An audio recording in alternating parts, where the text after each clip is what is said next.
Hi everyone, welcome to Sujitra's book reading session. I do believe that something very magical can happen when you read a good book. Today, I'm going to read the story The King's Choice. Happy listening, kids. The King's Choice. Long ago, a lion lived in a dense forest.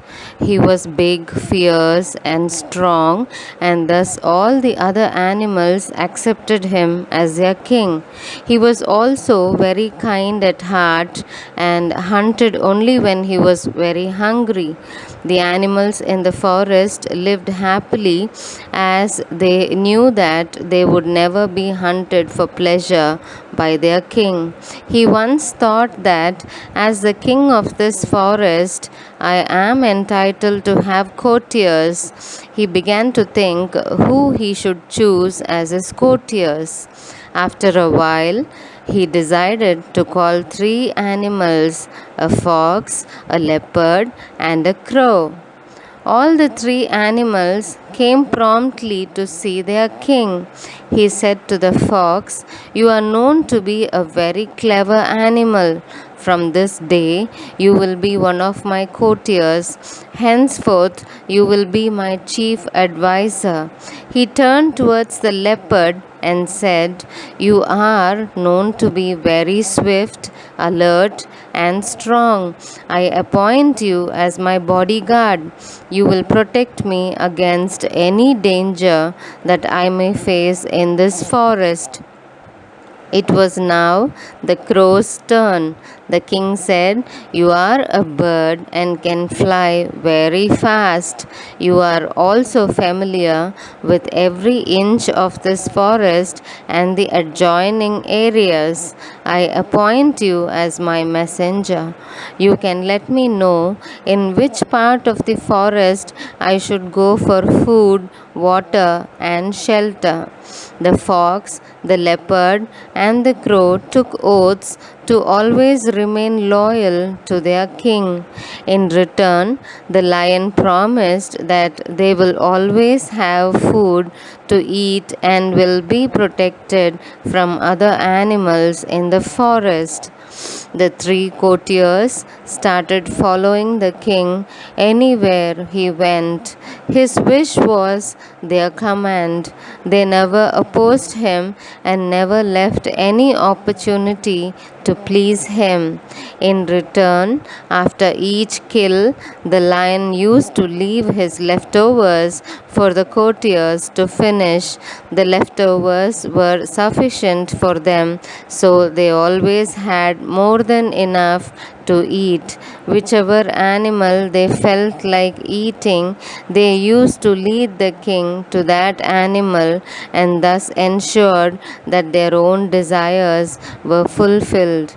One day the crow came to the king and said, "O mighty lord, have you ever eaten a camel's meat?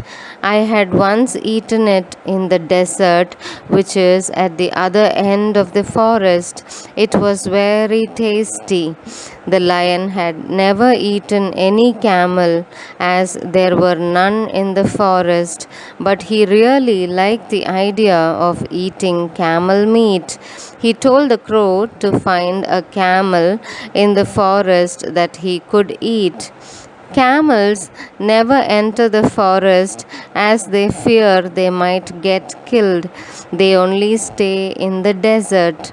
While I was coming here, I saw a camel in the desert. He was alone and looked very big and fat. The crow spread his wings wide to show, "If we move at once, we may be able to catch up with him," said the crow.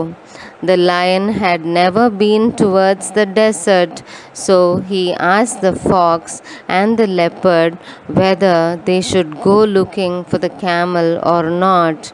The fox and the leopard too had never been in the desert before, but they did not want to show their ignorance in front of their king. The fox said, "Your Majesty, I think it would be a good idea to look for the camel.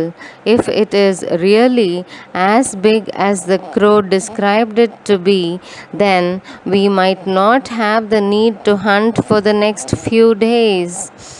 The leopard concurred with the fox. He said, "The crow can fly high, spot the camel easily, and can lead us to him." All the four left at once for the desert in search of the camel. At the edge of the jungle, the desert started. Once they were out in the desert, there was not even a trace of a shady tree or water.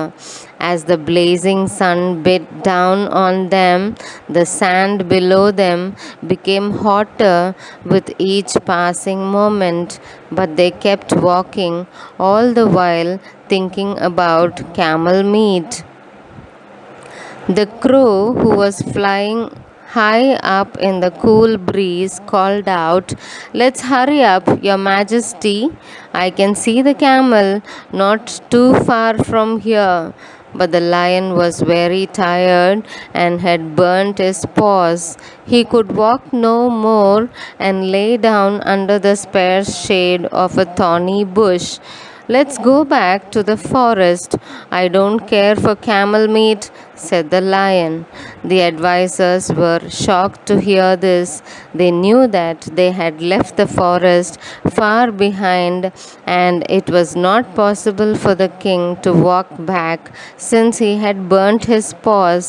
The leopard and the fox too had burnt their paws and did not want to walk back to the forest.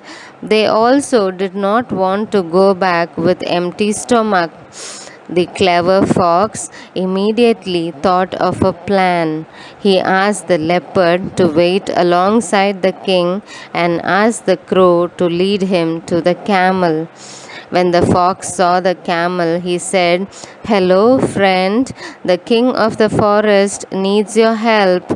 He is not well and cannot walk. You can help him by carrying him back to the forest. You will be rewarded for helping him in this hour of need."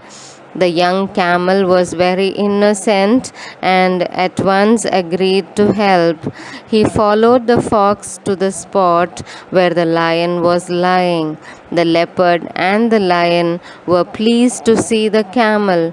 The fox presented the camel to the lion and said, "Climb on to the camel's back, Your Majesty. He will take us back to the forest." The lion at once jumped on to the camel's back. The fox and the leopard too sat behind him. The camel brought them safely back to the forest. The three advisors were very pleased with their plan. They had reached the forest safely and also brought their food with them. They began to wait for their king to kill the animal to start their feast. The lion could read their mind. He turned towards the camel and said, "You have saved my life.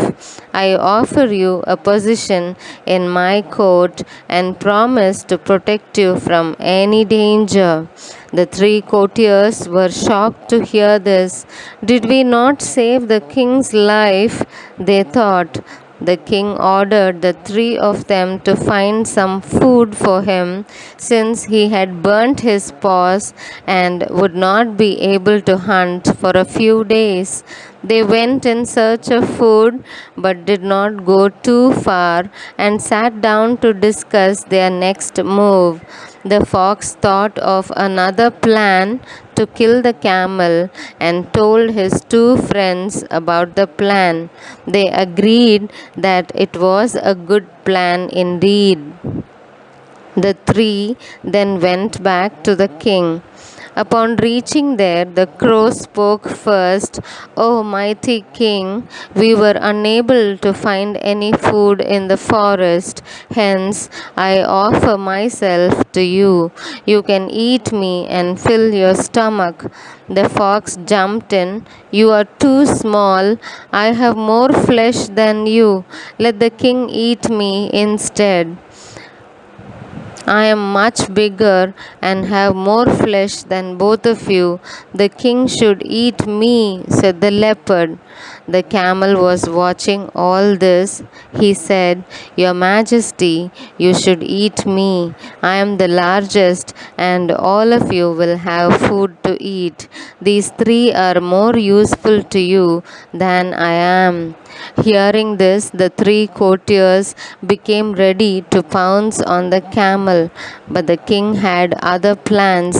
He said, "Very well, I will eat all of you in the order that you have presented yourself. First, I will eat the crow." Before the king could finish his sentence, the crow flew away. The fox and the leopard ran away as fast as they could. Only the camel stood his ground, puzzled. The king laughed loudly. He turned towards the camel and said, "You have been loyal and true. From this day forth, we shall be friends." The camel was surprised and very happy to hear this. Thus, the king chose to be friends with the camel, who was very loyal than his other courtiers. Hence, nothing is more noble, nothing more venerable than loyalty.